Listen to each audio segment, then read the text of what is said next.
Hello साथीहरू, तातो चिया खाँदै खोर्सानीको काम है वान बाई वान गर्दै लाँदैछु।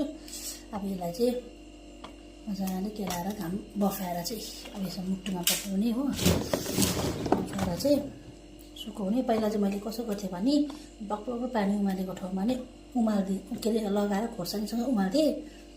तर त्यसरी चाहिँ सुक्न अलिक टाइम लाग्दो रहेछ, किनभने यो खोर्सानीभित्र पुरा पानी पस्दो रहेछ, सुक्न टाइम लाग्दो रहेछ। अनि म चाहिँ योपालि चाहिँ यसरी गर्ने हो, मुटुमा लगाएर बफाएर चाहिँ अब मजाले घामले मजाले सुकाएर चाहिँ अब हप्ता दिने जस्तो लगाएर भए पनि सुकाएर चाहिँ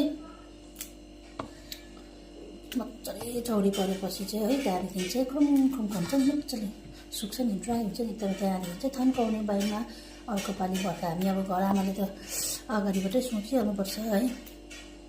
अनि अब नेक्स्ट इयर हामीले अब बर्खामा खोर्सानीको त्यति बेला हुँदैन डल्ले खोर्सानी है। अब रोप्नेहरूको त पुरानो है बोटको भइहाल्छ। हाम्रोमा चाहिँ अब खोर्सानी त रोपे नि फलेन, दुईपल्ट फल्ने बेलामै जब दाना लाग्दै भयो तब मरिदिइहाल्यो। अनि त्यहाँदेखि त अब त्यो बोट मरेपछि त खाने पनि भएन हो। अनि यसरी साँचेर आएको चाहिँ अर्को पनि खानु पऱ्यो होइन साथीहरू। खोर्सानी छैन भात पनि रुच्दैन है कि कसो, मलाई चाहिँ भात रुच्दैन है साथीहरू। तपाईँलाई पनि त सबैले हो है, पिरो खाने जतिलाई चाहिँ। र भिडियो चाहिँ स्किप नगरी अन्तिमसम्म हेरिदिनुहोस् है। मन पऱ्यो भने लाइक कमेन्ट सेयर पनि गरिदिनुहोस्। र तपाईँहरूको साथ सपोर्ट त पाइरहेको छु, अझै योभन्दा पनि बढी साथ सपोर्ट माया प्रेम सधैँ नै पाऊँ है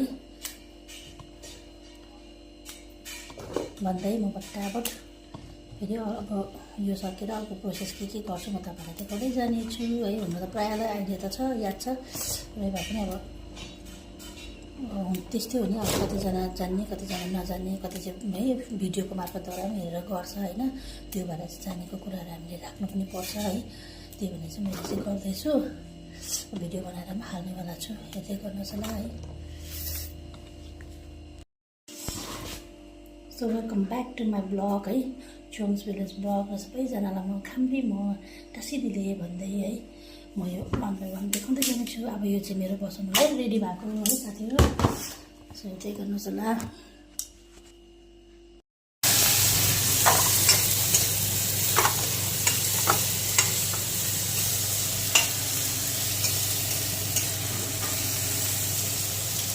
साथसाथमा चाहिँ यहाँनिर चटनी पाक्दैछ किनेमाको। हाम्रो चाहिँ किनेमाको चटनी हाम्रो आमाले पकाउँदैछ हो। त गाइस आज मलाई किनेमाको चटनी खानु मन लाग्यो र साथीहरू अब म बनाएर खानेछु। मैले चाहिँ प्रोसेस यो खालको हुँदैछ। अब यसलाई चाहिँ बस्ने जस्तो बसाउनुपर्छ हो। फाइनल्ली यतिको पाकिसक्यो साथीहरू।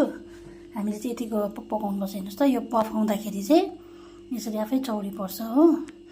यतिको पाकेपछि चाहिँ अब यसलाई निकालेर घाममा सुकाइदिनुपर्छ। र फाइनली साथीहरू लगेर सुकाइदियो। अब चाहिँ घाममा मजाले सुकाएर चाहिँ बाहिरमा तन्काउनुपर्छ। घाम पनि मजाले लागेको छ हो।